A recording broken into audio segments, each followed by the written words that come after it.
Kaixo eta ongi etorriak saio berri batera, gaur urtarrilak 10 ostirala elkarrizketa bakarra izango dugu. Gaurkoan, Miren Uztarroz eta Raul López izango ditugu hemen platoan, Esteila sindikatutik datozenak. Esteila sindikatuak bai legea konstituzionala ez delakoan errekurtsoa jarri du Auzitegi Gorenaren aurrean, eta Auzitegi Gorenak izapidetzea onartu du, eta honen inguruan hitz egitera datoz gaur.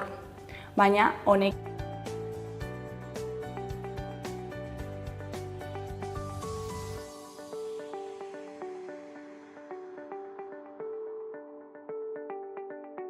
gaurko efemerideak ikusiko ditugu orain.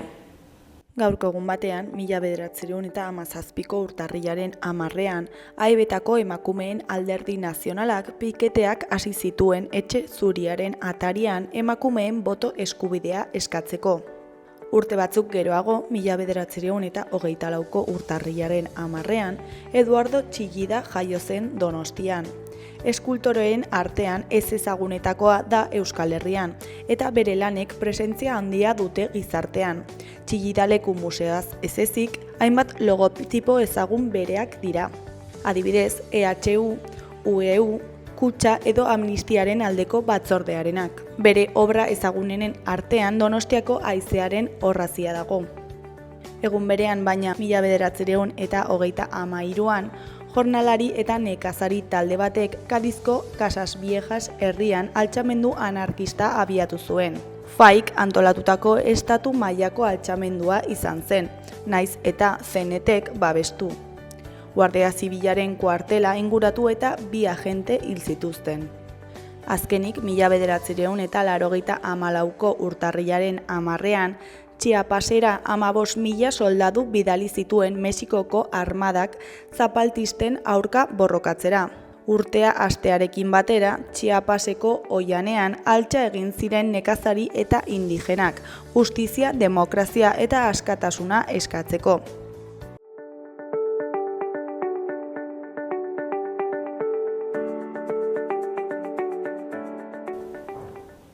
Ikus dezagun gaurko egunkarien azalek zer dioten.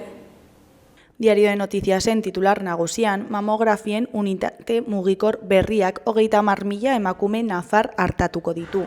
Bularreko minbiziaren behaketaren xede den biztanleriaren ia 40% miatzen da zerbitzu horretan. Ibilgailuak 31 tumore detektatu zituen 2024ko martxotik egindako 14.076 analisietan. 2023an hasitako berrikuntza teknologikoa osatzen da. Argazki nagusian, Medialuna kaletik Lestarren plazan dagoen zabalguneko Zibibox berriaren obren irudia. Titularrean, Salestarrak azken txanpan. 9 dorreetatik 8 okupatuta daude, alokairuko blokea obretan eta Zibiboxa puntuan. Erdiko berrian, BSHek 263 milioi baino gehiago irabazi ditu Espainian azken 5 urteetan. Alemaniako multinazionala ministerioarekin eta Nafarroako gobernuarekin bilduko da gaur. Hori koloreko berrietan, alde batetik Osasunak 575 sarrera zozkatuko ditu San Mameserako. Beste alde batetik, Kike Dominguezen hitzetan, nire 5 urterik onenak anaitasunan eman ditut. Eskuineko berrietan, batetik 41,8 milioi 2026tik 2028ra bitarteko toki erakundeetako obretarako. Bestetik, paiko irakasleek bidegabe ikusten dute programarako 362 plazaren aurkako errekurtsoa. Azkenik, sumindura Venezuelako Corina Machado oposiziogilearen atxiloketa nahasiaren ondoren. Diario de Navarraren titular nagusian, irakasleek eta familiek egonkortasuna eskatu dute ingeles programarako eta beren enpleguetarako. Ikasgeletan ziurgabetasuna salatu dute Esteilasek 352 plazaren aurka jarritako errekurtsoagatik. Argazki nagusian, PP eta Vox alderdietako kideak eta politikariak elkarretaratzea egin zuten atzo arratsaldean askatasunaren plazan. Titularrean, tentsio maksimoa Venezuelan. Agente txibistek Maria Corina Machado oposizioko burua atxilotu eta askatu egin dute. Eskuineko berrietan, alde batetik, Gelagrik 15 milioiko inbertsioarekin hasi du urtea Milagron. Beste alde batetik, suak Los Angeles irentzi eta 180.000 pertsona inguru lekualdatu ditu. Jarraian, Madril eta Iruña arteko hegaldiak merkatzea eskatu dute ostalariek. Goiko berrietan, batetik Anderazeko eskola zaharra erosten dute. Bestetik, disuasio aparkalekuen erabiltzaile gehiago. Bukatzeko, Kike Dominguezek Helvetia anaitasuna utziko du. Gararen titular nagusian, krisi klimatikoak hondamendi hidrikoak areagotu ditu 2024an. Global Water Monitorrek txosten batean egiaztatu du prezipitazio ugariak eta lehorteak gero eta muturrekoagoak direla mundu osoan, eta urte honetarako arrisku gehiago iragarri ditu. Argazki nagusian, ume bat suntsitutako eraikin baten barruan dugu. Titularrean, Israelek Gazari eraso dio su-etenaren negoziazio batean. Israelgo armadak 56.000 pertsona baino gehiago hil ditu dagoeneko Gazako zerrendan. Azken 24 orduetako erasoetan, 70 hildako gehiago izan ostean. Israelek eta Hamasen arteko zeharkako negoziazioei bultzada emanda. Erdiko berrian, sarek deitutako manifestazioaren testu inguruan, presoen 71%ek 20 urte baino gehiago daramatza kartzelan. Ezkerreko berrietan, goikoan Euskal Sagardoa denboraldia eta erronka berriak aurkezten ditu. Behekoan, zuzeneko kontzertuetarako sarreren salmenta 25% igo da. Berriaren titular nagusian, osasun arduradunek uste dute gripe kasuek 2 aste barru joko dutela goia. Gaitzaren intzidentzia handia da Euskal Herrian, baina osasun sistemek ez dute ohikoa ez den joerarik nabaritu. Parametro normaletan ari da hedatzen. Azalpenak eskatu dituzte Sagardui ospitale pribatu bateko goikarduna delako. Osakidetza eraldatzeko proposamena egin du EH Bilduk. Argazki nagusian, Euskal Herri osoko sagardogileen ordezkariak elkartu ziren atzo Donostian. Titularrean, 7 txotx. Lehendabiziko aldiz, Euskal Herriko lurralde guztietako sagardogileen artean aurkeztu dute sagardo garaia. Guztiak Euskal Sagardo jatorri izenean biltzea dute erronka. Goiko berrian, Olatz Ribera futbol epailea denaren hitzetan, UEFako elite mailako epaile izatea beste pauso bat da nire ibilbidean. Beheko berrietan, ezkerrekoan, Madurok 3. agintaldia hasteko du gaur Venezuelan. Eskuinekoan, Txillardegi hizkuntzalari liburua idatzi du Marcos Zapiainek miresmenez. Euskal Herria irratiaren titular nagusian, goiz beltza Nafarroako errepideetan, 3 hildako auto istripuetan. Añezkarren 2 pertsona hil dira kamioi batek harrapatuta eta izan beste bat autoa errepidetik aterata. Eskuineko berrietan, goikoan, PAI programako zenbait irakaslek ezegonkortasuna salatu dute Nafarroako parlamentuan. 350 lanpostu baino gehiagoren legezkortasuna aztertzen ari da Auzitegi Gorena Esteilasek jarritako errekurtsoa dela eta. Ondorioz PAI programako langileek haien lanpostuak eta Nafarroako irakaskuntza eleaniztuna kolokan daudela salatu dute. Pobreziaren kontrako sareko kidea den Gara Gonzalezen hitzetan, pobreziari aurre egiteko konpromiso esplizitua behar da. Pobreziaren eta gizarte bazterketaren kontrako sareak 30 urte bete ditu 2024an. 12 hilabeteetan gai baten lanketa egin dute aditu eta herritarrek parte hartzearekin. Hausnarketak egin dituzte aurrera begirako erronkak markatzeko. Argi geratu da pobreziari eta bazterketari aurre egiteko gizarte osoaren inplikazioa ezinbestekoa dela, esan du sare horretako kide Gara Gonzalezek.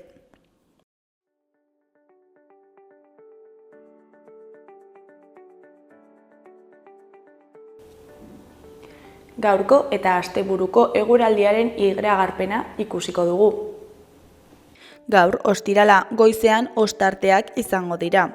Arratsaldean hodeiak ugaritu egingo dira, zerua estalita geratuko da, hodei trinkoarekin eta egunaren amaieran euria hasiko du. Hegoaldeko haizea ibiliko da, bolada zakarrekin. Temperatura maksimoak pixka bat igoko dira eta urte sasoi honetarako balio oso suabeak izango ditugu. Larunbatean egunaren lehenengo partean zerua estalita egongo da eta euria egingo du, sarriago eta ugariago kantauri isurialdean. Egunaren erdialdeko orduetan atertzera egingo du, batez ere barnealdean, eta ostarteak zabalduko dira, baina arratsaldetik aurrera hodeiak ugaritu egingo dira eta iparraldean euritara joko du berriro. Ipar-mendebaldeko haizea ibiliko da ia egun osoan, bolada oso gogor batzuekin. Ebro ibarrean ziertzoa zakar ibiliko da. Temperatura jaitsi egingo da, minimoak azken orduetan neurtuko dira eta elurkota 1500 metrotik behera koka daiteke. Igandean eguraldia egonkortu egingo da eta temperatura jaitsi egingo da. Hodeiek zerua estaliko dute goizean eta euri pixka bat egingo du goizaldean eta goizeko lehen orduetan ipar partean. Elurkota 1200–1400 metro inguruan egongo da. Hala ere, eguerditik aurrera hodeiak gutxitu egingo dira, eta bai arratsaldean bai gauean zerua nahiko garbi geratuko da. Ipar ekialdeko haize fina ibiliko da eta hoztu egingo du. Temperatura minimoak egunaren amaieran neurtuko dira, eta Araba eta Nafarroako zoko batzuetan baliteke izotza egiten hastea.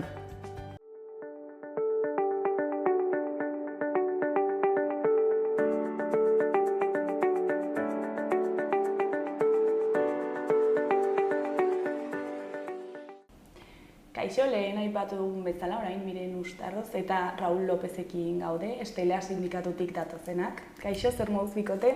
Kaixo. Kaixo. Bueno, pailegearen aurkakotasuna salatzeko etorri zarete, ezta? Ja daramatzazuela denbora bat hau salatzen, baina zer da pailegea? Bueno, pairen legea hori da 2022an apirilean onetsi zen lege bat. Orduan berez horren aurka azaldu ginen, baina gu ez ginen bakarrak, ez? Pentsatu behar dugu, Nafarroako gehiengo sindikala agertu zela horretan, ez? Steilas, LAB, Komisiones Obreras, SELA eta UGT agertu ginen horren kontra, eta estatu mailan ere bai. Ze aldez aurretik gaur egun dugun kontseilari hori Nafarroako Hezkuntza Departamentua saiatu zen Madrilen, ministerioan, hango errege dekretuak, hango araudia aldatzen, posible egiteko atzerriko hizkuntza baten titulazioa betekizuna errekisitoa izateko oposizio batean. Bai, agian esan beharra dago eta argitu beharra dago PAI akronimoak, igual norbaitek ez daki, badela programa de aprendizaje en inglés. Programa bat da, de facto, bihurtzen dena eredu linguistiko, ez? Bai. Bueno, de facto, zekaro, zenbait ikastetxetan eta pentsatu behar dugu Nafarroako zonalde batzuetan, adibidez, Iruñerrian posible da, bueno, posible, beti posibilitate horietan zur jokatu behar dugu ze, baina adibidez herriberako herri askotan hori besterik ez dago, eta familiek bai ala bai, gustora egon edo kontra egon, hautatuko matxoen artean hautatu behar dute eredu hori. Orduan hori gertatu zen eta zer gertatzen da. Guk sindikatu moduan ezin dugu foru lege bat errekurritu, ez guk eta ez beste inor. Hori bakarrik egin dezake estatuko gobernuak, bai? Estatuko abokatutzaren bidez edo bestenaz izan behar da Kongresuko 50 kide eta Senatuko beste 50 kide, horiek denak batuta eta horiek errekurso bat aurkeztea konstituzionalaren aurrean. Orduan gure esku zegoen bakarrik dekretu bat, osea egonkortzeko dekretu hori errekurritzea paiko lanpostu horiekin, bai? Eta hori da egin genuena. Hasieran aurkeztu genuen helegite bat Nafarroan bertan, Nafarroako Auzitegi Nagusian, eta hori Auzitegi Nagusia gobernuaren alde, ez? Auzitegi horrek gobernuaren alde egin zuen, eta guk erabaki genuen orduan Madrilen, hau da, Auzitegi Nagusian aurkeztea, bai? Eta urte terdi pasatu ondoren, Auzitegi Nagusi horrek erabaki zuen izapidetzea, tramitatzea, eta orduan ja, zurrunbilo mediatikoa hasi zen, ez? Esaganez, Steilasek zer egiten duen, ze auzitegi nagusiak horrelako kasazio rekurso bat onartzea nahiko zaila da, bai? Hortik dator asuntoa. Eta orain zer zaudete epaiaren esperoan? Epaiaren zain, karo, baina kontuan hartu behar dugu, orain dela gutxi erabaki dutela izapidetzea, kontuan hartu behar dugu lehen esan dugun bezala, ez? Urte terdi pasatu zela bakarrik onartzeko eta orain deliberioa noiz aterako duten, osea epai hori noiz aterako den, auskalo, ez? Ematen du eta esaten dute 8 eta 18 hilabete tarte horretan egon daitekela, baina izan daiteke. Prozesu hauek oso luzeak. Igual 2 urte izan daitezke, Espainiako justizia zerbait baldin bada, esaten duten justua dela eta gainera oso geldua, ez? Eta zeintzuk dira zuen arrazoiak epairen legearen aurka agertzeko? Asko dira, ez?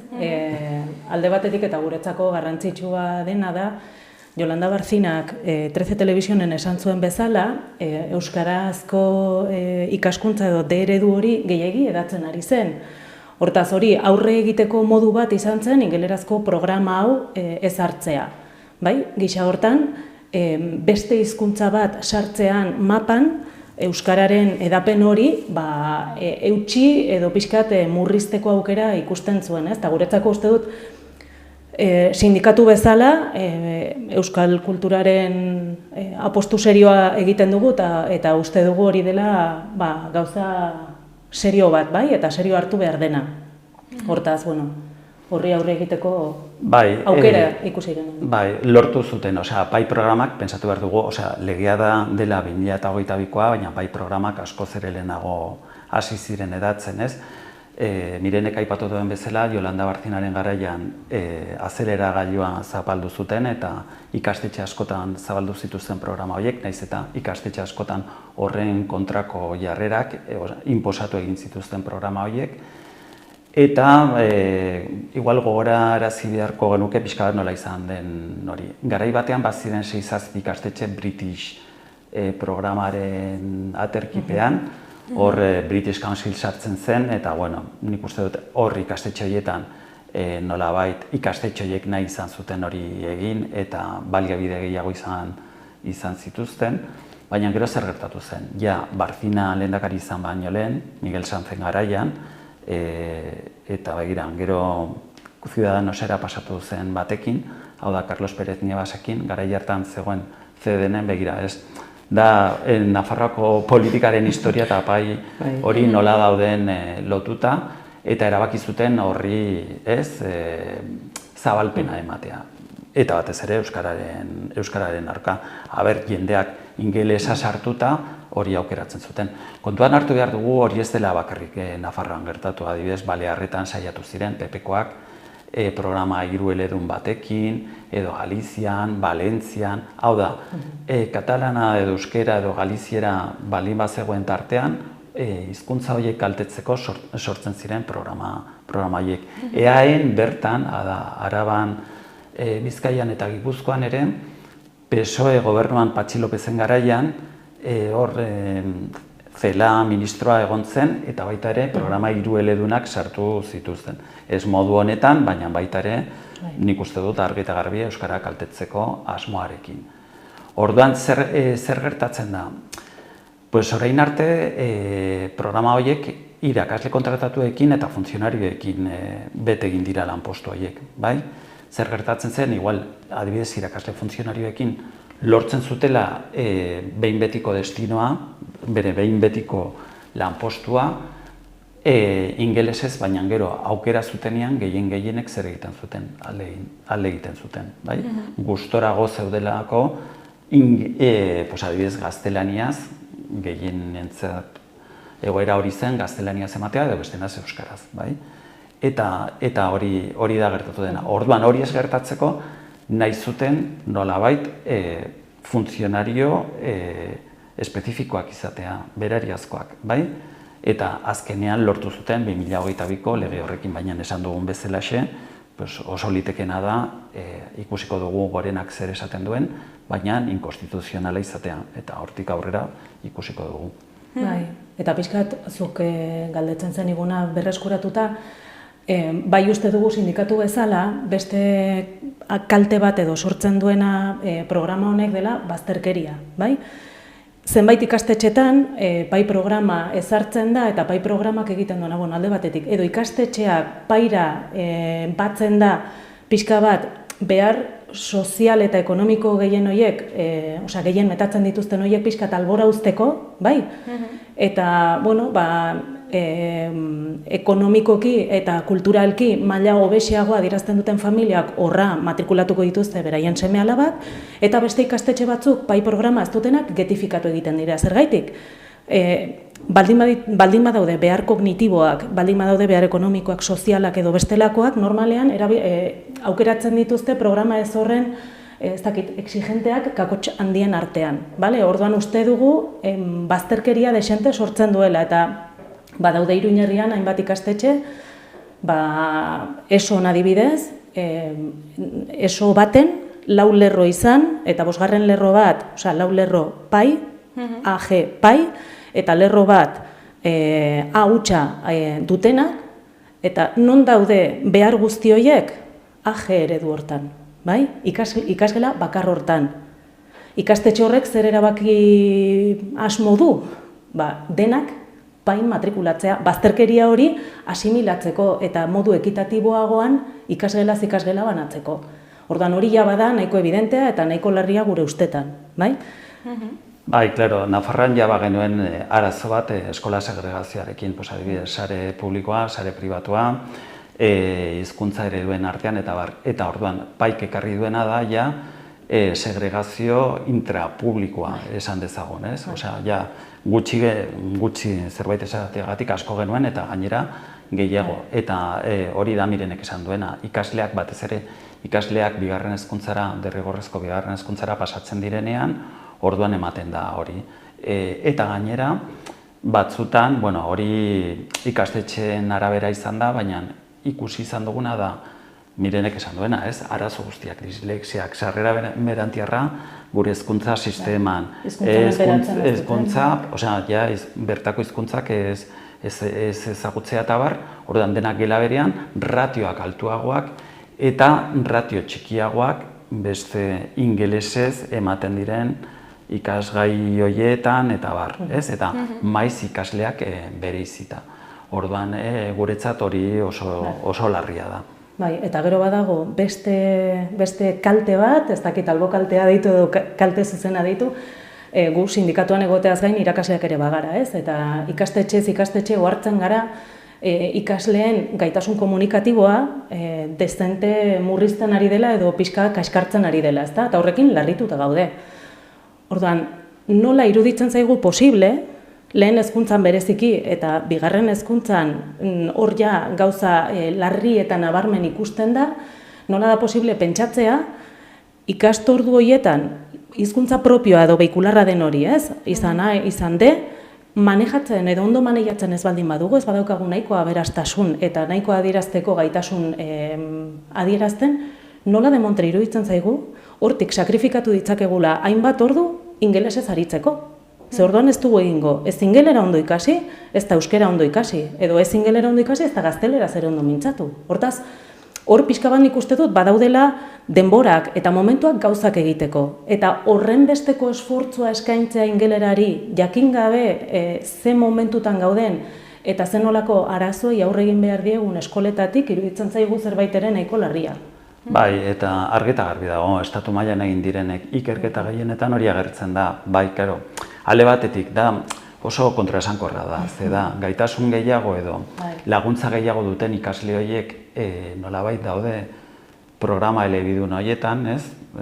Ikusi beharko genuke elebitasun hori nolakoa den, baina aldi berean zer gertatzen da maila akademikoa ere jaisten dela, ze irakasleak berak ez daki hainbeste, ze adibidez, gaztelania ez irakasten baldin baduzu euskaraz, baduzu modu bat gauzak formulatzeko, beste modu batez esateko, ironia erabiltzeko eta bar.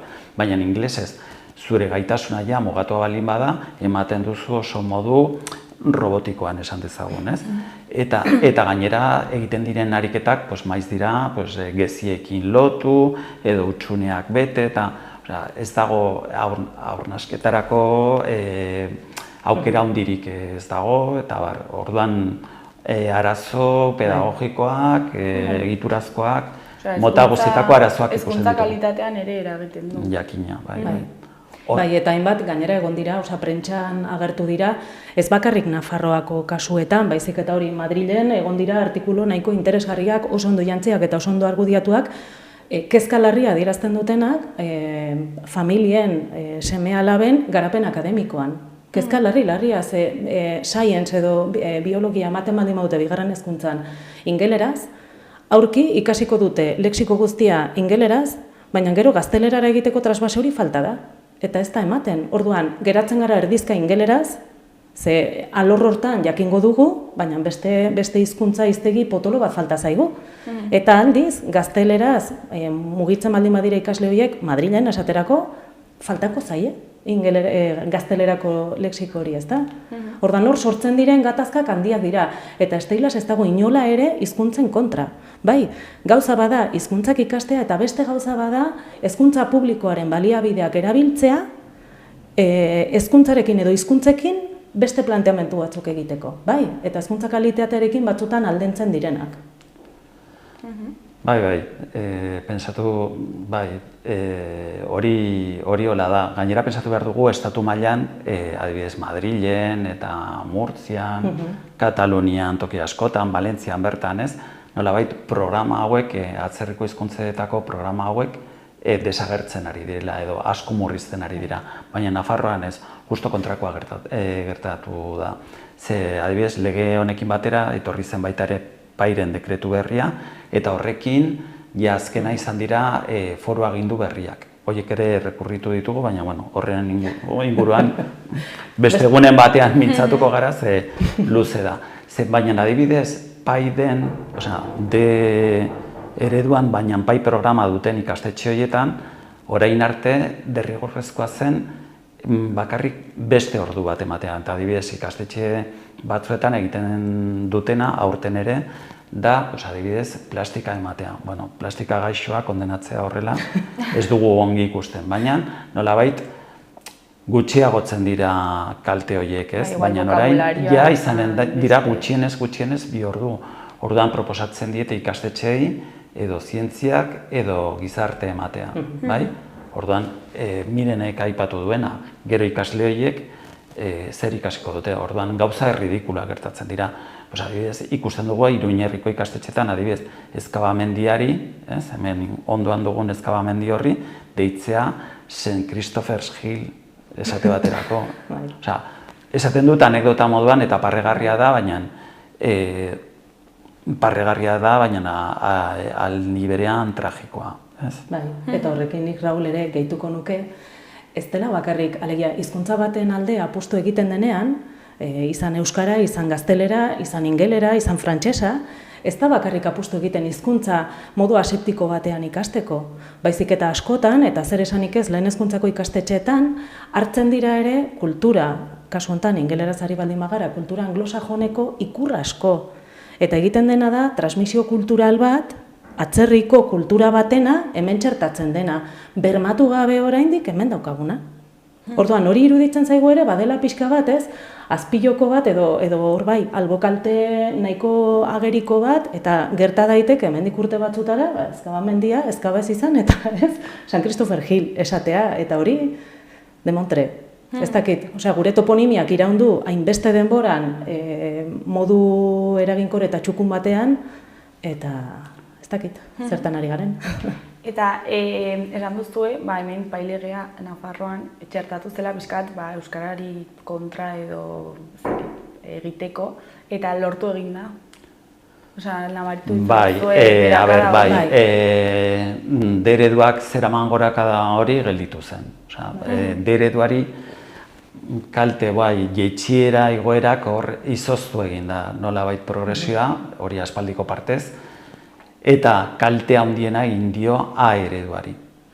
Ze aldi berean, hori gertatu da, inglesa nola dagoen eta ingleseko asignatura horiek eta bar, euskara kentzea asko dira 3 urtetan A ereduan hasten direnak, baina gero denborarekin lehen hezkuntzan ja batzuk uzten dute, batez ere AG ereduko ikastetxe horietan, ikasleak arazoak baldin baditu, gero ja PP-ren garaian Mariano Rajoy gobernuan egon zenean, ja jarri zen bigarren atzerriko hezkuntza lehen hezkuntzan, orduan, adibidez, lehen hezkuntzako 2. mailan frantsesarekin edo alemanarekin hasten baldin baziren, ja familia batzuentzat, eta igual tutoriak esan da baita ere, igual hobe duzu euskara guztea, eta gero DBH beste horren beste, eta batzuk ja lortzen zuten, batxilergora arte eta gainera ikasle onak, eta euskararekin jarraitu nahi zutenak, baina imaginatu ez, gero ingeniaritza egin nahi zutela, eta ordu berean zen marrazketa eta euskara. Eta, beren ikasketekin aurrera jarraitzeko, bata edo bestea. Bai, izan da, euskararen aurkako plangintza oso pentsatua eta oso ankerra gainera.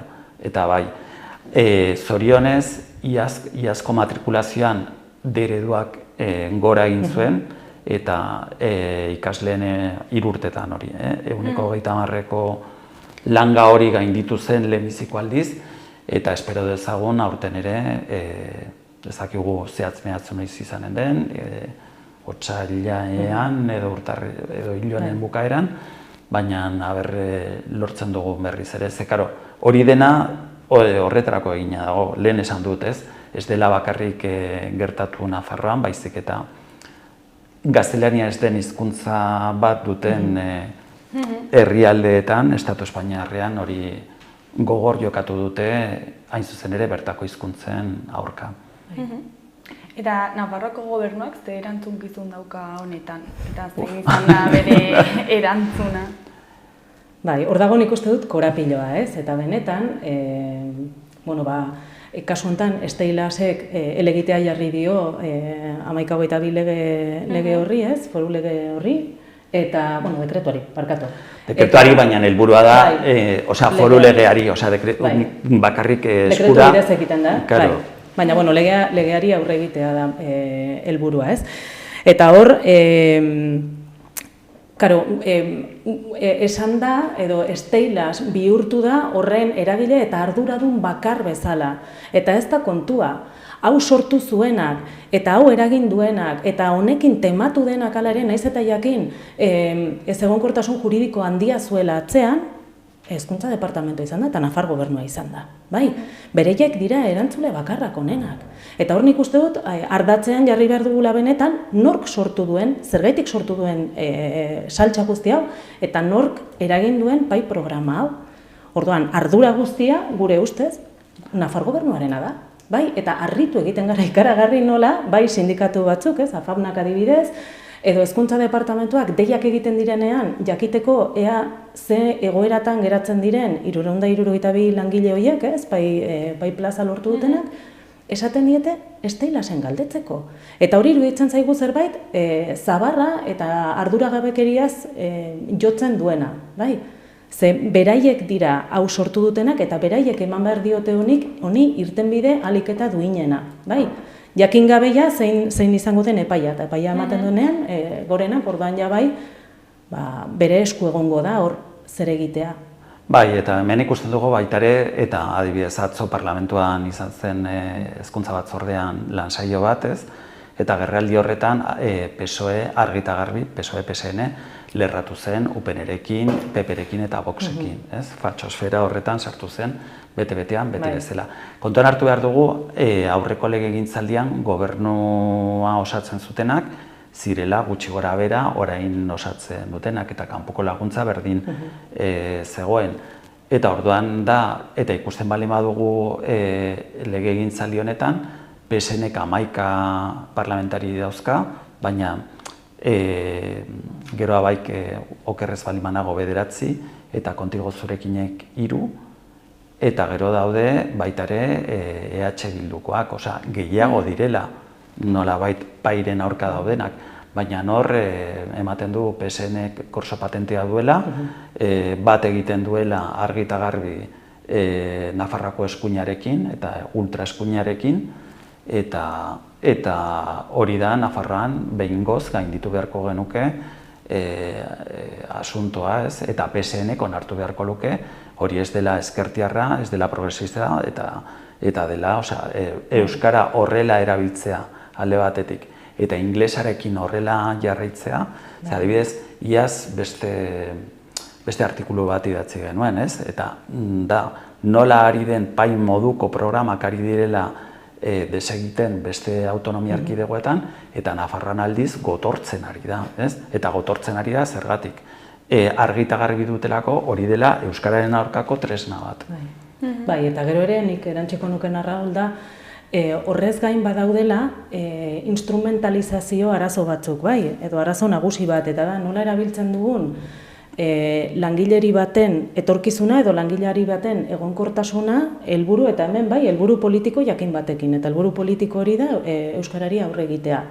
Eta horrek jartzen ditu kolokan, pertsona hauen, bastakit, etorkizuna edo dena denekoa, bai? Eta jolasten dute langile batzuekin eta beraien etorkizunarekin. Hori oso larria da, bai? Nola demontre da posible gobernu batek erabiltzea langile talde bat, beren nahien eta beharren arabera, bai? Eta uztea egoera zaurgarrian, bai? Eta gero gainera, bueno, pues, arduradun egitea, bai, sindikatu bat ez dena kontua. Hor ardura osoa Nafar gobernuarena da. Eta nola uste duzu bukatuko dela azkenean kontua? Ez dakigu. Ez dakigu, bueno, gurea, egia da, atera daiteke, inkonstituzionalitate zantzu horiek hor daude, gorenak, auzitegi gorenak hori adierazi du. Eta ez dakigu, guretzat interesgarriena litzateke adibidez pailegea edo pairen legea gelditzea, bai? Eta pertsona horiek posible baldin bada ez desfuntzionarizatzea, hori ez da gure helburua inondik inora. Eta ahal baldin bada gainera pertsona horiek nolabait estatuko kidegoetako funtzionario bilakatzea, beste funtzionario guztiak bezalaxe, eta gero haiek askatasuna izateko mugitzeko pai lanpostu batetik, lanpostu arrunt batera, bai? Ingleseko eskakizunik ez duen lanpostu batera. Eta bide batez, igual izatea, baita ere kontuan hartu behar dugu, jende pilo bat, adibidez gaztelanez eta euskaraz haur eta lehen hezkuntzan irakasten zuten gehienak gelditu dira egonkortze prozesuetatik kanpo, bai? Eta gainera etorri da gero, gainera protesta handiak izan ditugu eta deiak eta bar, ze jende hori gaizki gelditu da, batzuk oso kontratu prekarioekin gelditu dira, eta batzuk etxean daude langabezian, bai? Hor dago baitare oposizio sistema, nahiko bidegabea dena eta bar, baina lortu nahiko genuke baitare pertsona horiek aukera bat izatea. Momentuz ez dakigu nolakoa izanen den epaia eta horren zain gaude eta badakigu horrek zinegon handia sortzen duela pertsona horienak. Baina guk deskribatu dugu egoera izeberg baten modukoa edo, bai? Hor goian daude eta egia da ikusgarritasun mediatiko bat eman zaiela, azken egunetan berriz ere handiagoa, eta horiek dira epaiko funtzionario horiek, baina behan, eta jende gehiago dago, dira funtzionarioak ez diren langile horiek, egoera prekarioan daudenak, asko eta asko, eta gainera ikasleak eta familiak lehena azaldu dugunarengatik. Ordan bakarrik fokoa jartzea batzuengan eta beste guztiak ahaztea, ez zaigu bat ere logikoa iruditzen. Eta, bukatzeko, ez dakit zerbait gehiago komentatu nahi duzuen, edo jendeari zerbait esan, hemendik? Nik uste dut, gure partetik behintzat, transmititu nahi duguna da lasaitasuna, bai? Zeren eta guk ez dakigu epaiak zer esango duen. Oso posible da, gorenak esatea, esteilasi esatea begira, hau, bale? Edo ez da ondo egin, eta ez da inoiz berriz ere egongo, baina honek bertan horrela jarraituko du, eta kasu hortan ez da ezer aldatuko, pai programa hori etengo da, baina kitxo, langileoiek jarraituko dute nahiko egoera bitxian, Nafarroko funtzionari izango dira, hemen geratuko dira, eta bai, baina eske jakin gabe zein epai egongo den, guk ez dakigu oso ondo ze gerta daiteken, bale?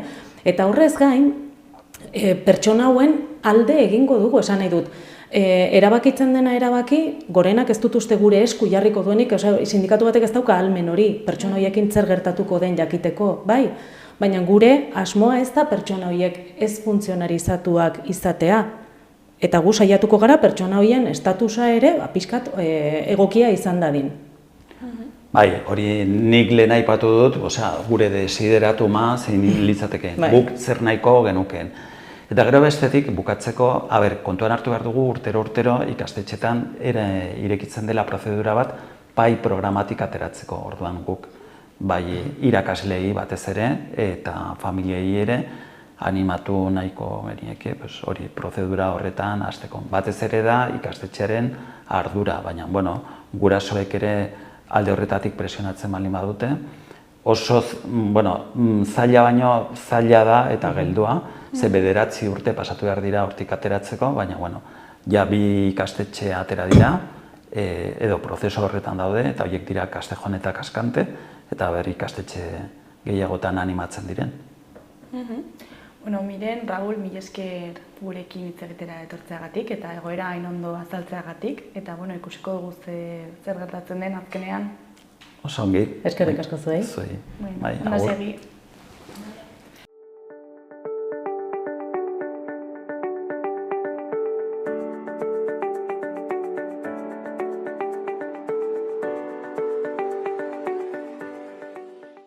Gaurkoz hau izan da dena, astelehenean itzuliko gara eduki eta elkarrizketa berriekin. Asteburu ona pasa, agur!